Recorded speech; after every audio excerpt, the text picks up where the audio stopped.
All right. Hello. I think I'm going live, but yeah. Welcome back to the Faith Unaltered podcast. My name is Dale. I'm not a usual host of the show, but we had our scheduled show here live at 7 o'clock, and none of the hosts are here. Neither David nor Tyler are here. So um, yeah, I don't know. Maybe because of the weather, something's happened. I'm not getting any emails from them, but obviously, just for the sake of the audience, of their audience, you guys are expecting a show, so maybe I'll just do like a quick uh, live show so that you guys have something, and then hopefully in time the regular hosts will actually show up and be here. But yeah, so basically what we were doing here is the Zeitgeist podcast. So we were looking at the movie Zeitgeist that came out back in 2007, and there have been basically a lot of people have fallen for this. Bill Maher from Religulous, for example, has gone for this theory that Jesus is just a pagan myth. He's copied from a bunch of pagan myths dating thousands of years before Jesus, and yeah, that's what we're looking at that movie and kind of going over that. So yeah, what I'll do is I'll play some clips, starting with the Zeitgeist. Let me share my screen here. Zeitgeist. All right. So we basically left off last time with Krishna. So I'll just play that little clip for you guys. Krishna of India, born of the Virgin Devaki with a star in the east signaling his coming. He performed miracles with his disciples and, upon his death, was resurrected. Dionysius of Greece, born of a virgin on December 25th, was a traveling teacher who performed miracles such as turning water into wine. He was referred to as the King of Kings, God's only begotten Son, the Alpha and Omega, and many others. And, upon his death, he was resurrected. Mithra of Persia, born of a virgin on December 25th, he had 12 disciples and performed miracles, and upon his death was buried for 3 days and thus resurrected. He was also referred to as the Truth, the Light, and many others. Interestingly, the sacred day of worship of Mithra was Sunday. The fact that Okay, so I think we can pause it at that point. So let me stop sharing. So that's the Zeitgeist claim in terms of the next three pagan gods that we're going to be looking at. So we've got Krishna, the Hindu god Krishna, and then we have the Greek god Dionysus, the god of wine, and then finally Mithra or Mithros.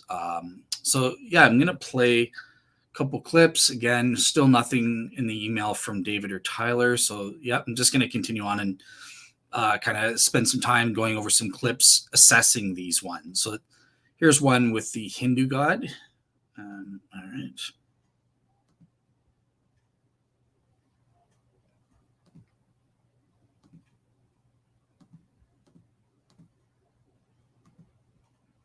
All right, so this is evaluating Krishna.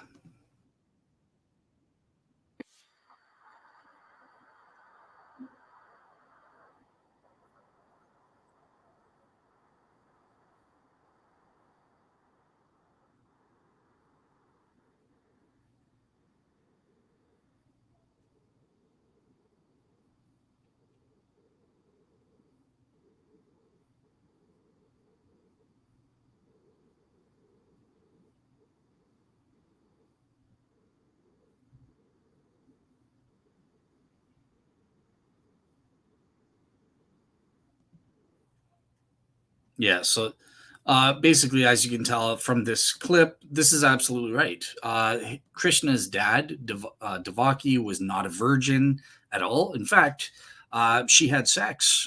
So her and her husband, or the father of Krishna, were imprisoned in a dungeon, and they had a total of 7 kids conceived in the normal way. Before having Krishna and that sort of thing. So it was not a virgin birth. Obviously, it's nonsense. He was not born on December 25th. We have Hindu scholars who have, for example, one of the world's experts in India, Dr. Masuda Narayana from the University of Bombay.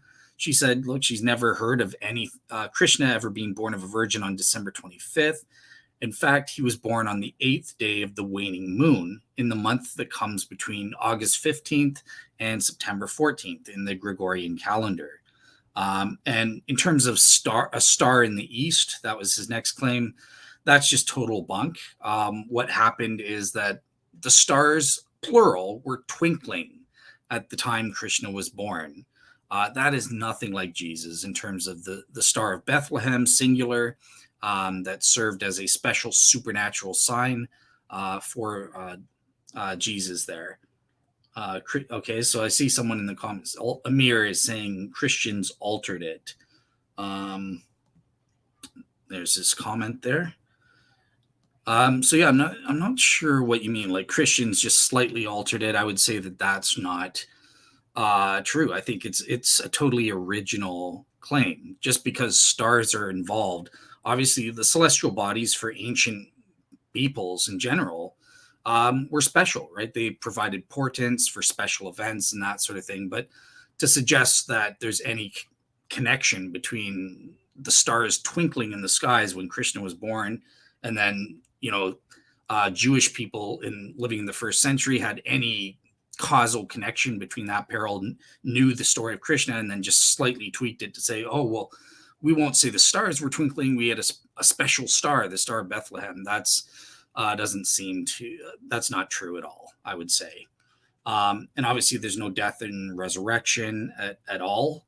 He was not crucified. He was killed by being shot with an arrow in the heel by hunters and that sort of thing. Now, finally, the most devastating blow is that, well, guess what? Even if there are certain superficial parallels, so for example, performing miracles was one of the things that the Zeitgeist said. Sure, maybe in the first place, there are no miracles from Krishna in any text written prior to Jesus and that sort of thing. However, Hindus are notorious for, after the time of Jesus, centuries after the fact, they will incorporate certain aspects copied directly from Christianity. And this isn't a secret. I mean, all Hindu scholars admit this.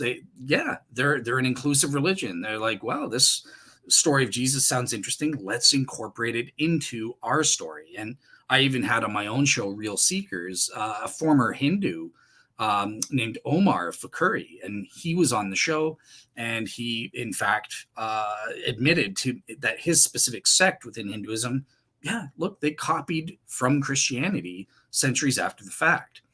So I think that covers it in terms of the Krishna myth. Now what I'll do, we'll turn to Dionysus, and I'll play another little clip. Let me just double check the emails. Still nothing from David and Tyler. So sorry about this, guys. You guys are stuck with me only, but all right, cool. So let's take a look at Dionysus. All right. So here's a video.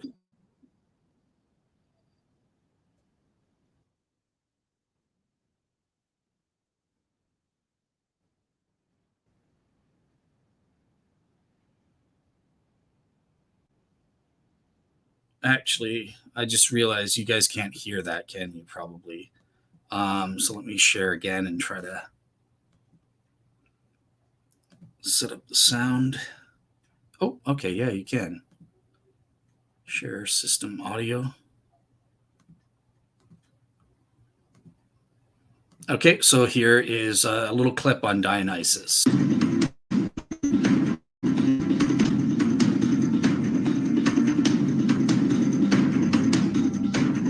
And now it's time for Gods in the News. Here with today's report, your host, Warner Winkerton. Good evening. Welcome to Gods in the News. I'm Warner Winkerton. It's election season again, and the gods are crowding in for the attention of all the masses who are looking for a savior and Lord.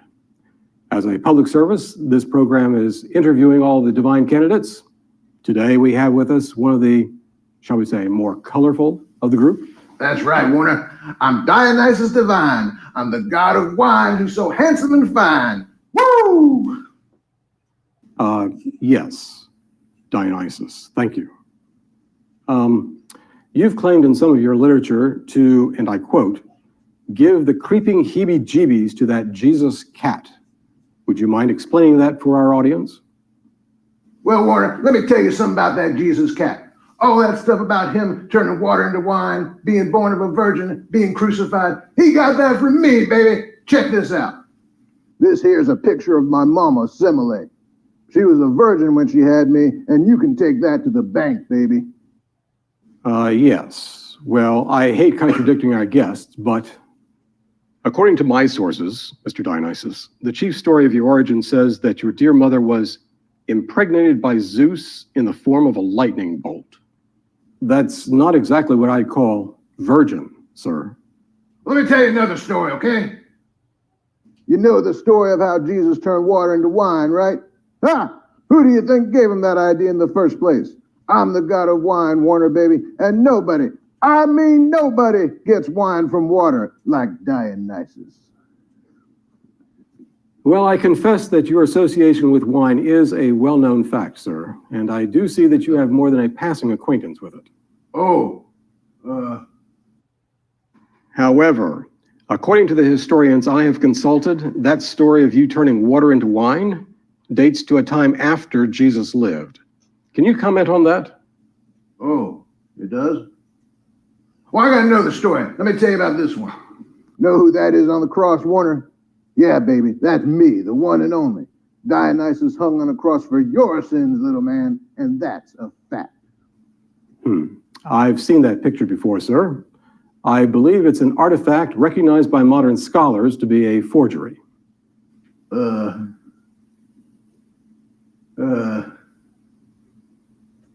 Well, it appears our guest has some thinking to do, as do we all.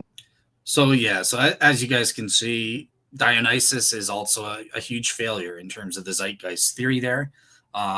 There's no relation or causal parallel at all in terms of Dionysus. All right, cool. So the last god that is an alleged parallel, according to the Zeitgeist theory, is the god Mithra.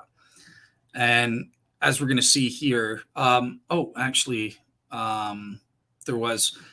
another clip. One thing about Dionysus, another thing about that wasn't in that clip, is again the timing of Dionysus in terms of the claimed resurrection from the dead. Oh, he rose 3 days later. Total historical horse trash. You're being lied to. So I have a little clip with Gary Habermas and Tim Stratton. Just to prove that, let me just bring that up here.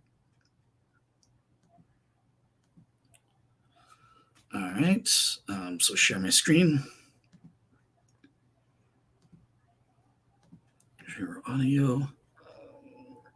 All right, so here's the little clip about the timing of Dionysus's claimed resurrection. Absolutely no source for the title King of Kings, which is a generic term in the first place, and secondly does not even suit Dionysus, since Zeus was the head god according to mythology. Nor does the title Only Begotten Son suit Dionysus, since Zeus had several offspring including Athena, Apollo, Artemis, Hermes, Persephone, Dionysus, Perseus, Heracles, Helen, Minos, and Muses. James Fraser, author of The Golden Bough, is cited in Zeitgeist for this claim of the resurrection. With such an array of options, it may be no surprise that at least one variation bears a superficial resemblance to what happened to Jesus. Still, this vague description does not match with the Jewish concept of resurrection. You're going to have to give me a date for the earliest inscription, because Dionysus, I don't know anybody who thinks Dionysus is pre-Christian, not the resurrection portion. Okay, well, all I can tell you is that the myth is that he is torn apart by the Titans, eaten, and he is raised from the dead. What is the date? I don't know. I don't know the date of the, as I said, of the original. As far as any writings we have, but I know that with the myths, the Greek myths, most of our Greek myths, we do have from later collections. Except we know they were told earlier because we have the vase paintings depicting them going way back in time. But the question is, is there a resurrection? And since we don't have any resurrection predating the 2nd century all the way to the 4th century, are the earliest ones, 2nd to 4th, we can say, well, maybe there's a resurrection there, but there's no data. Even Tim Callahan, the skeptic you just saw defending Dionysus, admits there is no crucifixion. Even the skeptic Tim Callahan critiques the movie Zeitgeist, saying, perhaps the worst aspect of part 1 of Peter Joseph's internet film Zeitgeist is that some of what it asserts is true. Unfortunately, this material is liberally and sloppily mixed with material that is only partially true, and much that is plainly and simply bogus. The evidence for Jesus as a real historical personage, though meager, is solid. So that's from even Tim Callahan, who is kind of advancing this so-called parallel of Jesus' resurrection there. So you can see it's just the Zeitgeist is not doing too well in terms of its alleged parallels with pagan myths. Okay, so the last one on the list is the Persian god and then later Roman god Mithra or Mithros. And so I'll play a clip, and then I have some things to say about the Mithra. So let me once again share the screen, share audio. All right, so this is a clip with Christian apologist Mary Jo Sharp talking about Mithra's supposed virgin birth. So it works that way. Okay, so that's Horus. So that's one down. Let's go to Mithra and what's going on there. And this is birth from the rock is the note that I have here. So that just sounds very fascinating. Yeah, he's my favorite one because so what you see if you watch Zeitgeist is you'll see a BC dating on Mithras, and then you'll see all of these comparisons to Jesus, including a virgin birth. Well, the problem is that what Peter Joseph is doing is he's using a god from an ancient time from Persia. He's using either Mithra or Mithra and comparing and using that story of one of those two gods and comparing it to the Roman god Mithras, who was in existence at the time. In existence, meaning his story was in existence at the time of Jesus. And so that in itself is intellectually dishonest to use that background in order to date Mithras. But Mithras is a Roman god, and his story, if you're going to compare the one that was around the time of Jesus, he's actually a god of the underworld. He jumps out of the underworld with a dagger in one hand and a torch in the other. The torch is used to guide his way to to the upper realm here. And the dagger was used to subdue all the creatures of the earth once he got out of that rock. But his birth is actually, he jumps out of a rock on the banks. It's actually a door. A sacred station.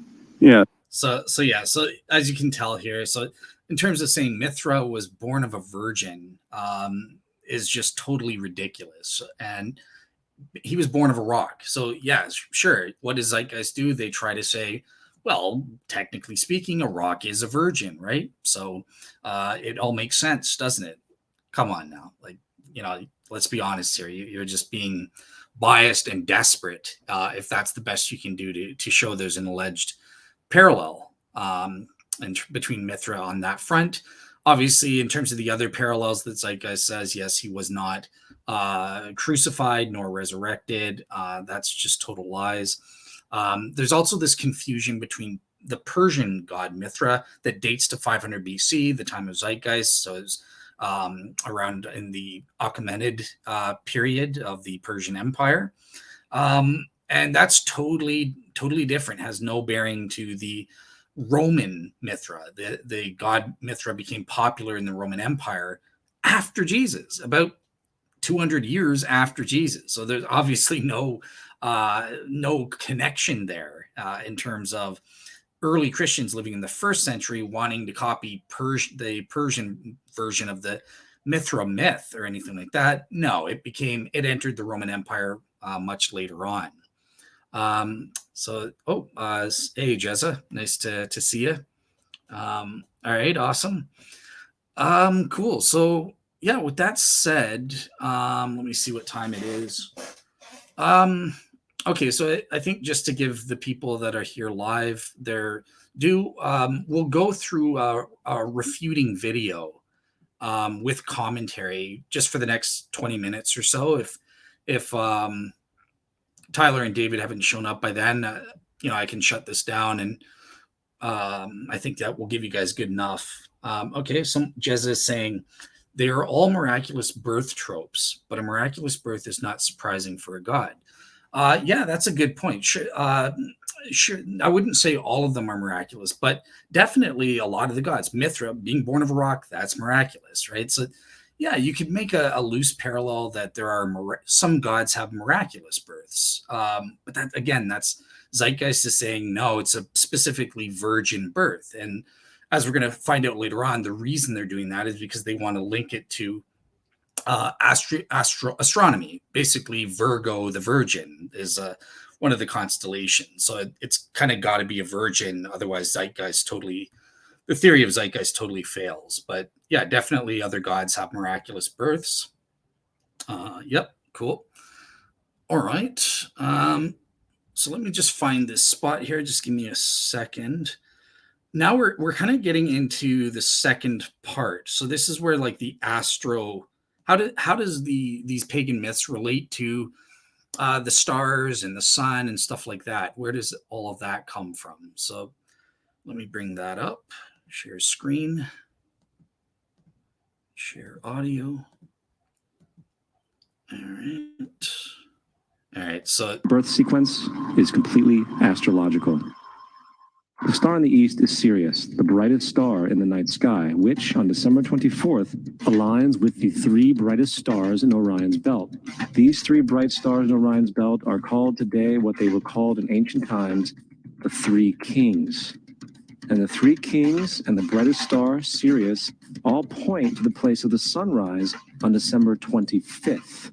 This is why the Three Kings follow the star in the east in order to locate the sunrise, the birth of the sun.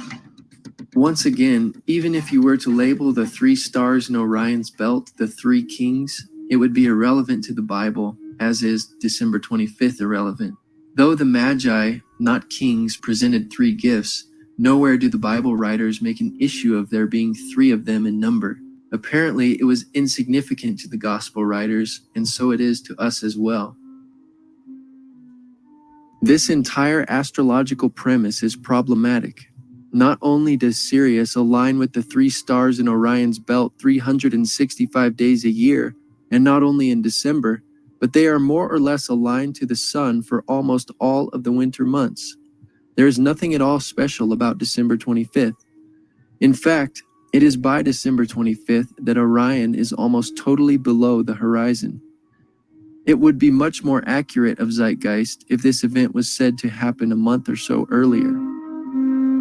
So that's something that I find very interesting, right? Is because, the Three Kings, they're following the star, Sirius, the star in the east, and they're going towards the sun on December 25th.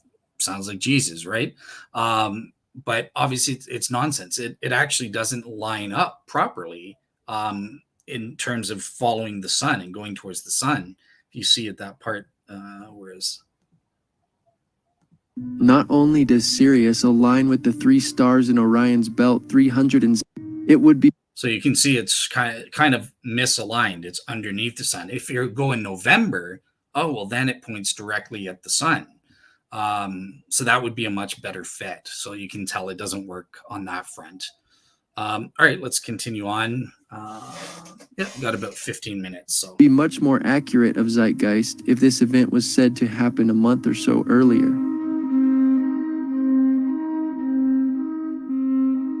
The Virgin Mary is the constellation Virgo, also known as Virgo the Virgin.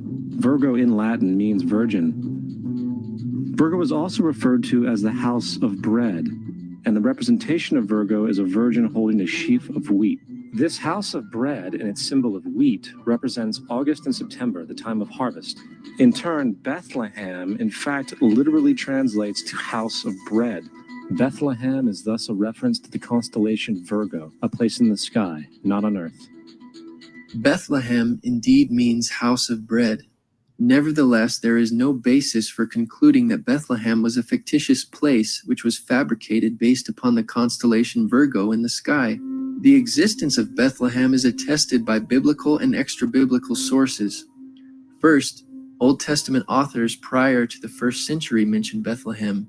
Also, the Jewish historian Josephus mentions Bethlehem as the location where King David was anointed to be future king of Israel. J.B. Hennessy reports of the archaeological evidence demonstrating that Bethlehem was inhabited during the Iron Age in the 1st century. He recorded, "Perhaps most important has been the isolation in 1969 of the Iron Age tell. The limits of the Iron Age occupation, while not entirely clear, appear to be on the flat surface of the slopes immediately beneath the basilica and to the east. The work was carried out by Israel Archaeological Society. Bethlehem appears to have been a major area of occupation from the Paleolithic period.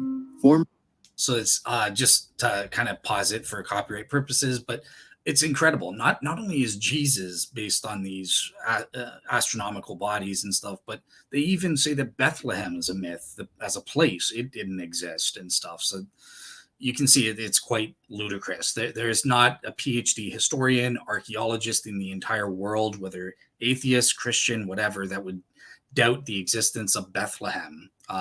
So yeah. All right, continue on. Oops. Former astrologer and author of Spellbound, The Paranormal Seduction of Today's Kids, Marcia Montenegro wrote, "You can't just make a story out of names like Virgo, Leo, Taurus, etc. And why doesn't the story begin with Aries? If it did, then Leo comes before Virgo.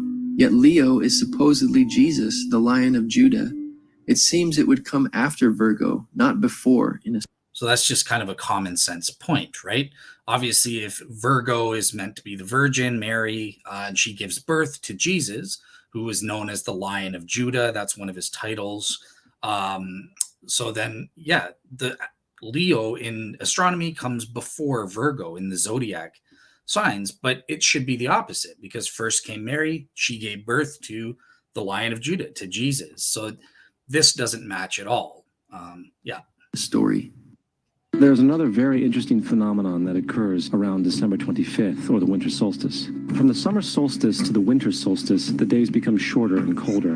And from the perspective of the northern hemisphere, the sun appears to move south and get smaller and more scarce.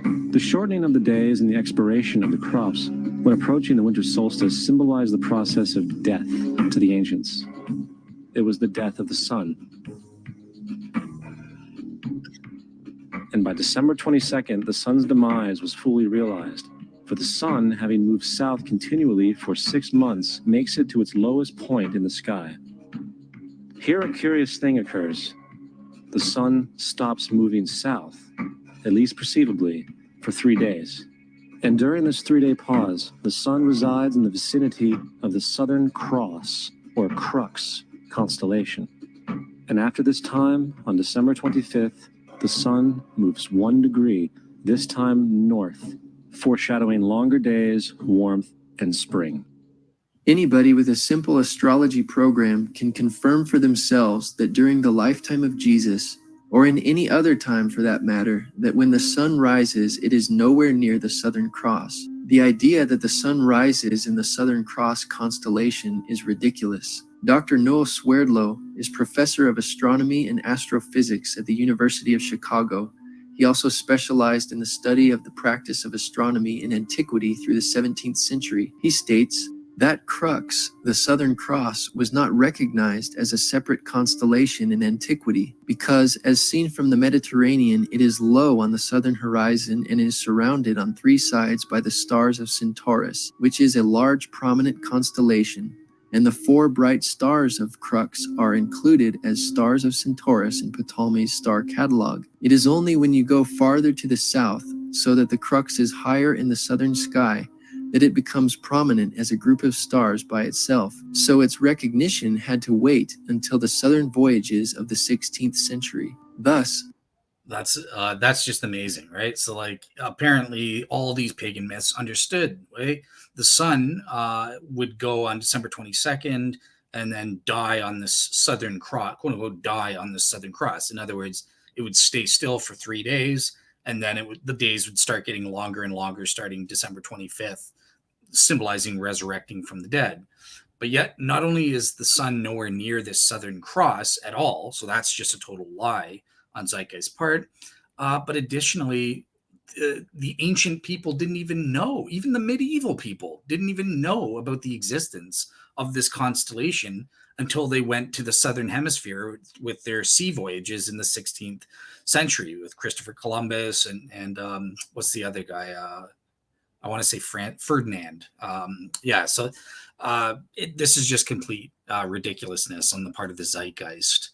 All right, I'll play a little bit more and then I might stop after this. So hang on. The Southern Cross was not even discovered or recognized until the 16th century, long after the first century writers of the New Testament. So maybe that's a good place to stop. Let me check with the audience if you guys want me to keep.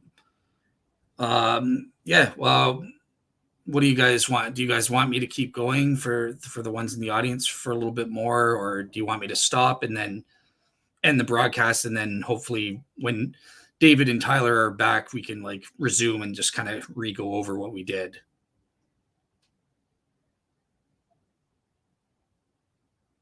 You guys in the audience have all the power, so you want me to keep going, or are you guys good?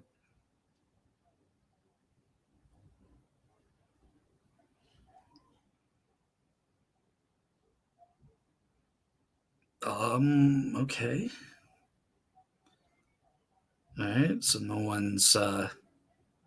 one's responding then. All right, well, I guess it's up to me, bro. Okay, cool. So thanks, Ringo. So I guess okay, no problem. All right, cool. So yeah, I think I'll keep going just a little bit more.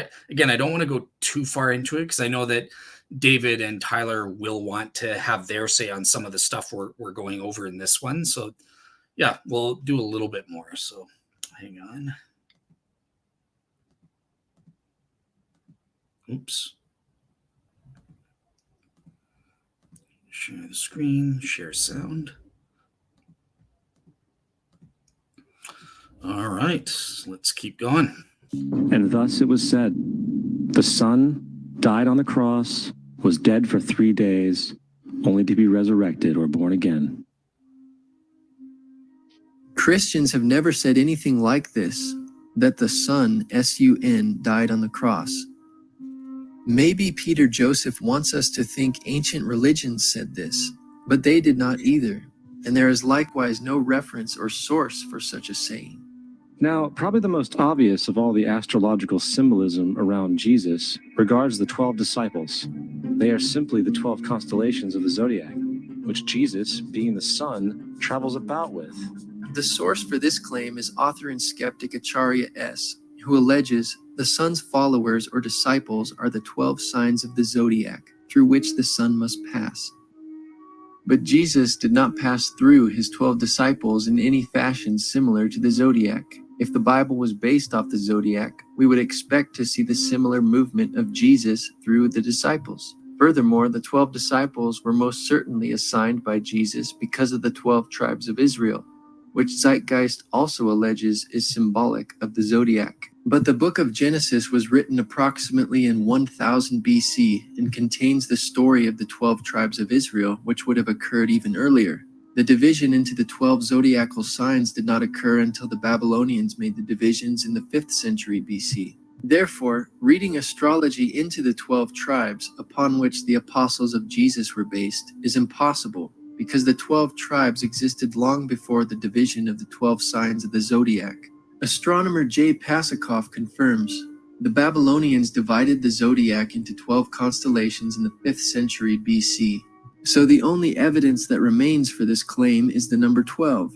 If we want to accept their allegations on this, however, we also need to accept that Dunkin' Donuts is owned by an astrologer, since you get a discount when you buy a dozen donuts. Grocery stores are also owned by astrologers, since they sell you eggs by the dozen. Even our legal system must be influenced by astrology, since there are 12 jurors.